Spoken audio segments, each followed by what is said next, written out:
My name is Felix Quaicoe Baidoo. I read a Bachelor of Science in Land Economy and I completed with a CW of 83.07. So when you first heard the news that, hello Felix, you are the valedictorian for the College of Arts and Built Environment, what was the feeling like? Well, it came as a surprise, I should say. I wasn't really expecting it. Throughout the 4-year journey here, I wasn't expecting to be valedictorian. So when I got the call, it first came from a lecturer. So it came to me as a surprise. Then later the faculty registrar called to confirm it. And then recently the college registrar also called to confirm it. So it came, the feeling was surprise, and then it was just happiness and joy. But I'm sure in attaining this feat, there were lots of sacrifices you had to make. Share with us some of your sacrifices you had to make in order to get to this point. All right, so talking about sacrifices, I'll give a little backstory. I completed my senior high school education at the Jukwa Senior High Technical School in 2019, but due to financial constraints, I couldn't pursue higher education. I stayed home for quite some time, and then later in 2021, I enrolled to read law at a particular university in the country. Then, unfortunately, halfway into the very first semester, I had to defer because I couldn't pay my fees and the other challenges I was facing. So I had to defer and go back home.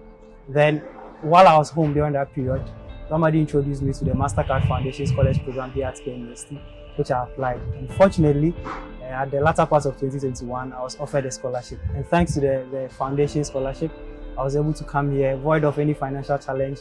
I was getting the treatment like I was a rich kid, getting the peace to study, focus on my academics.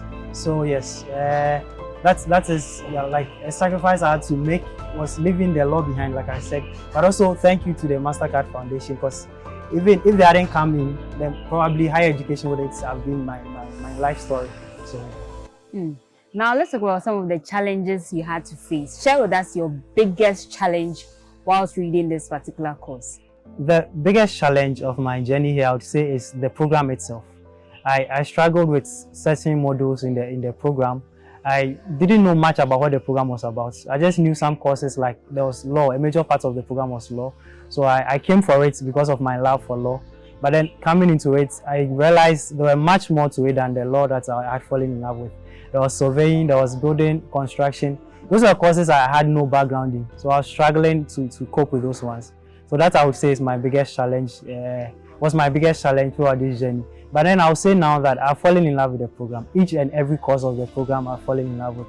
Particularly the finance bits of the program is now my favorite part of it. So yes, even though there were challenges, the lecturers, my colleagues have all helped me with that, so that now I've fallen very much in love with the program. But was there a particular course or a lecturer or an experience that changed your perception about life throughout your academic journey? Yes. So throughout my senior high school education, I loved to study alone. I loved to do everything all on my own. But then coming here, I think third year, there was a course, Advanced Valuation. It's one of the trickiest courses in the department. And it was taught by 2 lecturers. So each lecturer had their approach to teaching the course. And then because they had different approaches, you had to also approach the learning differently. So in the beginning, it was tough trying to do it alone. So one thing I learned that course taught me, or that module taught me, was that I had to develop a study group. I had to learn to work with people, because there were people that understood a part of it that I didn't get, and there were parts that I also understood that people didn't get. So I realized that if we could collaborate and come together, then we could help each other and support each other to push ourselves to do well in such a course. So Advanced Valuation, I would say, taught me how to work with teams. Okay, so for someone who wants to be like you, a continuing student who wants to finish as a valedictorian for their college, what advice will you give to them? So again, I didn't come here wanting to be valedictorian. I came here just to be a student, hoping that I wouldn't even fail. It's just by God's grace and the favor that I found in Mastercard Foundation that has helped me to be able to focus on my academics, that I am here today.